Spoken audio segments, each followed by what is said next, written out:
Hey guys, the Sinful Savant here. I just want to take a moment to thank everyone for all their support and to welcome all the new subscribers each week. And make sure you guys email me some of your true scary stories to my email. And my email is in the info box below. And this Tuesday, I believe, I will be collaborating with Joey's Nightmares. And I love his channel. It's great content, great guy.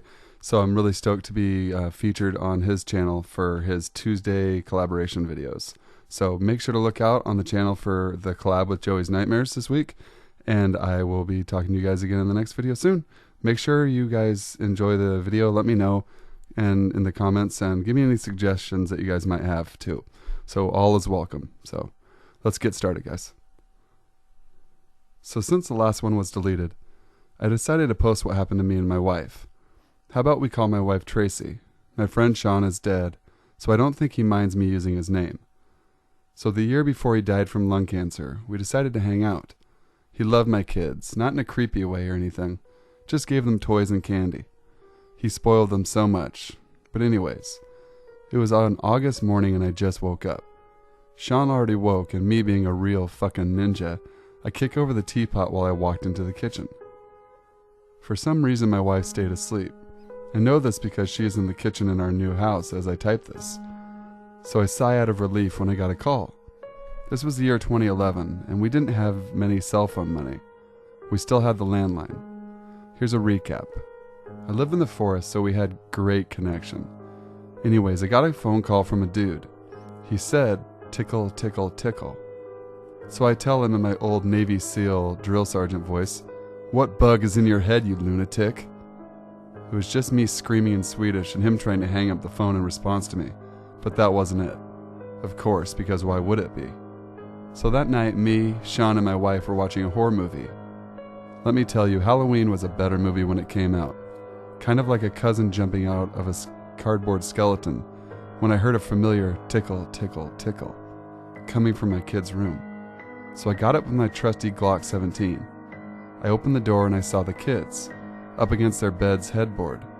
I raised the gun and he says, "Come on. It's not loaded, Mr. Pussy." And that's when I pulled the trigger on his leg. I decided, and now I think I'll pull out my knife. So I pulled the trigger aiming for his arm. And if you know how a Glock does, it jammed. So I pulled out the knife I always carry and used to cut boxes with at work. He swung his knife, which wasn't a slashing weapon. It was a stabbing weapon. And I grabbed his arm, broke it, and he dropped his knife, and I threw him out the window. Since this house was a one-floor forest home, my kid's room was of course on the only floor, and I put this great knife on a log-style trophy case I made myself. If that wasn't it, it would be smart of him. So in September, the last day of summer vacation, my sons were playing on their PlayStation 2, because they didn't know what they were getting for Christmas. But still, they were playing a game of Ghost Rider. They loved that game. When the same dude came with 5 other guys, they came with guns. I told the kids, "Get to your rooms." So they do. Sean grabs a rifle and I get my old assault rifle from the good old days when I was a Navy SEAL and shouted, "Why do you think you could beat a man with training like mine?" He screamed, "Because you don't have any." So I started taking shots near their feet. Side note, assault rifles aren't automatic. They are, however, as fast as you can pull the trigger. So I shoot around in between their feet. "I'm faster than you think," I yell. Because I was 27, now I'm 31. They dropped the pussy guns they had and ran to town. That was about it. He never returned and never threatened us. Again. We moved last year in 2015 because we didn't know we had a mold and roach problem on the walls. So we left. I now live in the suburbs on the outskirts of Pittsburgh. My family, my friends, and I were doing some night fishing on this one river. We were sitting along the shoreline with a nice fire going, accompanied by the usual idle talk and a few beers, laughing our asses off finding out that one of our friends was extremely ticklish. And we were just having fun tickling him, messing with him all night. When suddenly everyone just stopped talking. You know the feeling of dread like you're about to die? Yeah. Imagine that with an ice-cold chill down your spine. We were all looking everywhere, trying to find out where that chill was coming from. We see something off from across the river, and it felt as if death was staring back.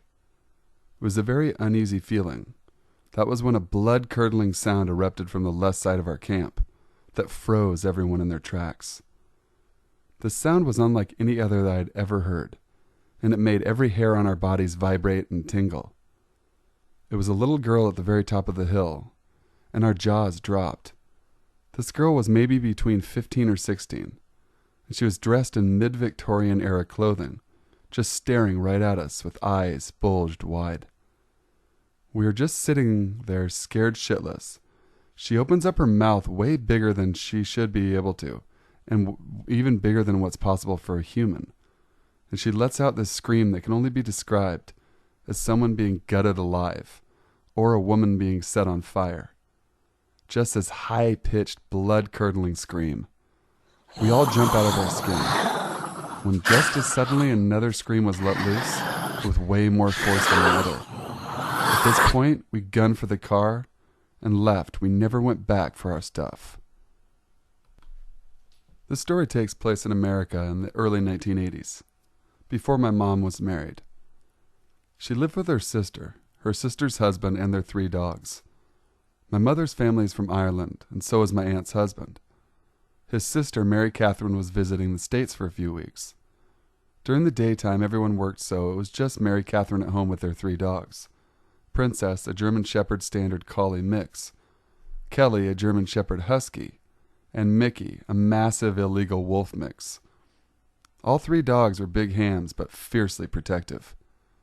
One day, my mom came home from work to find the lights turned out, shades drawn and doors locked.